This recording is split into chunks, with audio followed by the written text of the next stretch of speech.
வணக்கம். உடுமலைப்பேட்டையில் வந்து Bravo theatre அப்படின்னு சொல்லிட்டு ஒரு ஃபேமஸான தேட்டர் இருந்தது. இப்போ அதெல்லாம் வந்து இடிச்சிட்டாங்க, டெமாலிஷ் பண்ணிட்டாங்க, வேற ஏதோ கட்டியிருப்பாங்கன்னு நினைக்கிறேன். ஸோ நம்மளும் உடன்பேட்டிலேருந்து 15 இயர்ஸ் ஆயிடுச்சு ஷிஃப்ட் ஆகி வந்து. அதனால எக்ஸாக்டாக அங்கே என்ன இருக்குன்னு தெரியல.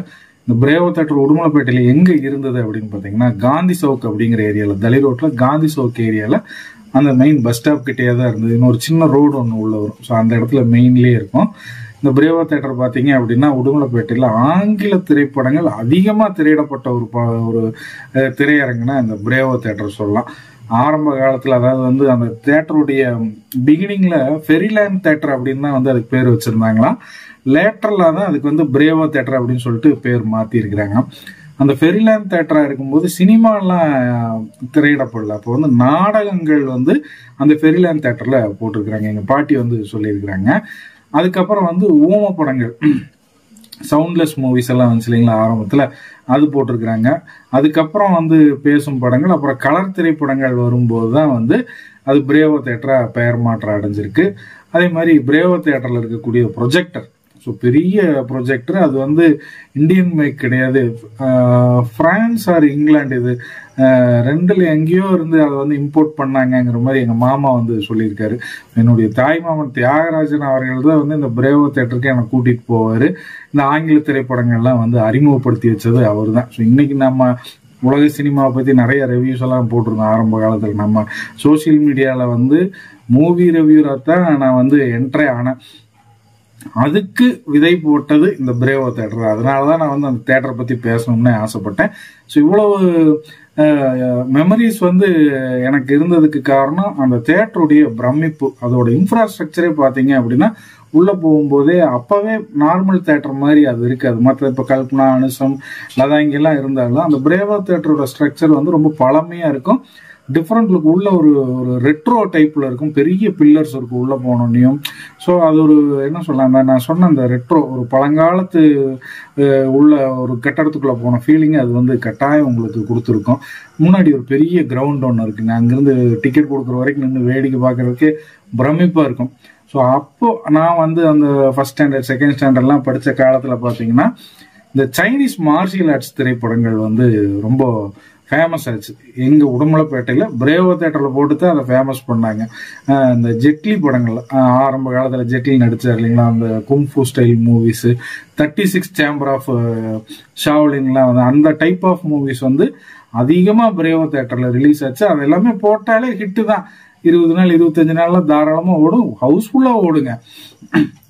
அப்பெல்லாம் உங்களுக்கு சப்டைட்டில், அதே மாதிரி வந்து டப்பிங் எல்லாம் கிடையாது. டைரக்டா என்ன லாங்குவேஜோ அந்த லாங்குவேஜோட நம்மளால கைதட்டி எல்லாம் சிரிச்சு பார்ப்பாங்க.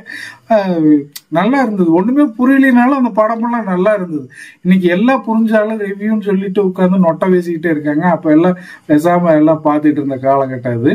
அதே மாதிரி அந்த வெளிநாட்டு திரைப்படங்களை நம்ம மக்கள் அப்பதான் பார்க்க ஆரம்பிக்கிற பீரியட். அது மாதிரி நிறைய சைனீஸ் மூவிஸ் வந்தது. அதுக்கப்புறம் கொஞ்சமா வந்து ஹாலிவுட் படங்கள்லாம் வந்து வர ஆரம்பிச்சது. அமெரிக்கன் சோல்ஜர், அப்புறம் பாத்தீங்கன்னா ஜுராசிக் பார்க் வந்தது இல்லைங்களா, அது கல்பனால ரிலீஸ் பண்ணாங்க. அதை தொடர்ந்து அந்த ஜுராசிக் பார்க் ஸ்டைல்லே லோ பட்ஜெட்ல வந்து எடுத்த இந்தோனேசியன் படங்கள், கொரியன் படங்கள்லாம் வரும். அந்த மான்ஸ்டர்ஸ் விசஸ் ஜுராசிக் பார்க், அந்த மாதிரி டைனோசர் விசஸ் மான்ஸ்டர், குழந்தைகளுக்கு அப்ப நான் குழந்தையா இருந்தனால அதெல்லாம் எனக்கு மெமரியில் இருக்கு. பெரிய டைனோசர் வரும், ஒரு ராட்னாந்துரி வந்து பட்டாம்பூச்சி மாதிரி ஒன்று வந்து அதெல்லாம் தூக்கி போய் நம்ம சண்டையெல்லாம் போடுங்க. பார்க்கறக்கே சூப்பரா இருக்கும். ரொம்ப பிடிச்ச அந்த மெமரிஸ் எல்லாம் இன்னுமே இருக்குது. அந்த மாதிரி படங்கள் அதிகமாக வந்தது. அப்புறம் தளபதி திரைப்படம் இருக்கு இல்லைங்களா, அது வந்து நான் பிரேவோ தேட்டர்ல பார்த்துருக்கேன். அது மேபி செகண்ட் ரிலீஸா இருக்கலாம்னு நினைக்கிறேன். ஹவுஸ்ஃபுல் காட்சி நான் பார்த்தது.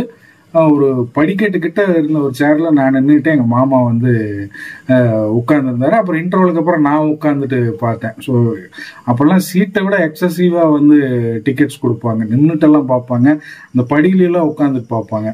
அதெல்லாம் சூப்பரா இருந்தது. அப்புறம் பார்த்தீங்க அப்படின்னா, என்னுடைய ஸ்கூல் ஃப்ரெண்டு சுனில் அப்படின்னு சொல்லிட்டு, அவங்க கூட தான் நான் வந்து அந்த பிரேவோ தேட்டரில் தனியாக போய் பார்ப்பேன். ஏன்னா அந்த தேட்டரோட ஆப்ரேட்டர் வந்து அவன் ஃப்ரெண்டோட சித்தப்பாவோ பெரியப்பாவோ. அதனால சில காட்சிகள்லாம் வந்து எங்களுக்கு ஃப்ரீயாகவே கொடுப்பாங்க. அந்த காலத்தில் ஃப்ரீ சினிமாங்கிறதெல்லாம் பயங்கரம். சினிமாவுக்கு போகிறதே கொஞ்சம் லக்ஸுரியாக இருந்தது. ஃப்ரீயாகவே சினிமாங்கிறது இன்னும் கூடுதலான சந்தோஷம் இல்லையா. அப்போது எனக்கு அந்த ப்ரொஜெக்டர் ரூம்க்கெல்லாம் போகிற வாய்ப்பெல்லாம் கிடச்சி உள்ளே போனால் ஒரு பிரம்மாண்டமாக இருக்கும். இதில் தான் படம்லாம் தெரியுமாலாம் பார்த்துருக்கேன். ஒரு உண்மையிலே பெரிய பிரம்மாண்டமான ப்ரொஜெக்டருங்க அது. அதுதான் இங்கிலாந்துலேருந்து வந்ததுன்னு நினைக்கிறேன். ஸோ உடுமலைப்பேட்டையில் எத்தனையோ திரையரங்குகள் இருந்தாலும் இந்த பிரேவோ தேட்டர் அப்படிங்கிறது ரொம்ப ரொம்ப ஒரு ஸ்பெஷல். முக்கியமாக அந்த பிரேவோ தேட்டரில் இன்ட்ரோவில் இப்போ ஒரு மியூசிக் ஒன்று போடுவாங்க. ஏதோ ஒரு ஹிந்தி மியூசிக்னு நினைக்கிறேன். அருமையாக இருக்கும். அது அந்த எஃபெக்ட் எல்லாம் இப்போவுமே மைண்டுக்குள்ளே ஒவ்வொரு நாள் யோசிச்சு அசை போட்டோன்னா அவ்வளவு சூப்பராக இருக்கும். ஸோ அந்த மாதிரி விஷயங்கள்லாம் வந்து நிறைய பிரேவோ தேட்டரில் இருக்குது. அப்புறம் பார்த்தீங்க அப்படின்னா அந்த பிரேவோ தேட்டருடைய பிக்சர் வந்து எதுலேயுமே நானும் தொலைவி பார்த்தேன். என்கிட்டே ஒன்றும் இல்லை. உங்கள் யாருக்கிட்டையாவது இந்த பிரேவோ தேட்டருடைய பிக்சர்ஸ் வந்து இருந்தால் தயவு செஞ்சு போஸ்ட் பண்ணுங்க. ஸோ நான் வந்து அதை என்னுடைய பேஜில் ஷேர் பண்ணுறேன். நிறைய மக்கள் பிரேவோ தேட்டருடைய ரசிகர்கள் உலகம் முழுக்க இருக்கிறாங்க, இங்கேருந்து போய் செட்டில் ஆனவங்கெல்லாம். அது மட்டும் இல்லாமல் இந்த தேட்டரை பற்றி தெரிஞ்ச வேற ஏதாவது தகவல்கள் உங்களுக்கு பிரேவோ தேட்டரை பற்றி தெரிஞ்சிருந்தாலும் வந்து அதையும் நீங்கள் கமெண்ட்டில் போடுங்க. அதையுமே வந்து நான் ஷேர் பண்ணுறேன். ஏன்னா அது ஒரு அருமையான தேட்டர். அந்த தேட்டரை வந்து லேட்டரில் நான் +1 +2 படிக்கும்போது பார்த்தீங்கன்னா எந்த இங்கிலீஷ் படமெல்லாம் போடல. பழங்காலத்து படங்கள், இந்த எம்ஜிஆர் படங்கள்லேயே அவர் ஆரம்ப காலத்தில் நடிச்சிருப்பார் இல்லைங்களா, பிளாக் அண்ட் ஒயிட்ல, அதெல்லாம் போட்டாங்க. ஒரு கிட்டத்தட்ட அழியும் தருவாயில், எப்பவும் போல தேட்டர்களை அழியிற தருவாயில் என்ன ஒரு பிட்டு படம் தான், அதை போட்டாங்க. அதுக்கப்புறம் கொஞ்ச நாள்லேயே வந்து ஷட் டவுன் பண்ணிட்டாங்க. இருப்பினும் அந்த பிரேவோ தேட்டர் ஏற்படுத்திய அந்த ஆங்கில படங்கள், அதில் பார்த்த படங்கள், அங்கே பார்த்த அந்த பிரமிப்பு ஹாலிவுட் படங்கள் ஏற்படுத்திய தாக்கம் வந்து நம்ம மீடியாவுக்கு வர்றதுக்கு ரொம்ப ஹெல்ப்ஃபுல்லாக இருந்தது. அதனால் எப்போவுமே பிரேவோ தேட்டருக்கு, உடுமலைப்பேட்டை பிரேவோ தேட்டருக்கு நாம் வந்து நன்றி கடன் பட்டிருக்கோம் அப்படின்னே நான் வந்து சொல்லலாம். ஒரு அருமையான தேட்டருங்க. அது வந்து உங்களில் எத்தனை பேர் நீங்கள் அதெல்லாம் வந்து நீங்கள் நம்ம ஊர் மக்கள், உடன்பேட்டை மக்கள் அதெல்லாம் பார்த்துருக்கீங்க, அந்த தேட்டரில் படம் பார்த்துருக்கிறீங்க, இல்லை அந்த தேட்டரை பற்றி இன்னும் வேறு ஏதாவது தகவல்கள்லாம் இருந்தது அப்படின்னா நீங்கள் தயவு செஞ்சு கமெண்ட்டில் ஷேர் பண்ணுங்கள். நானும் தெரிஞ்சுக்க விரும்புகிறேன்.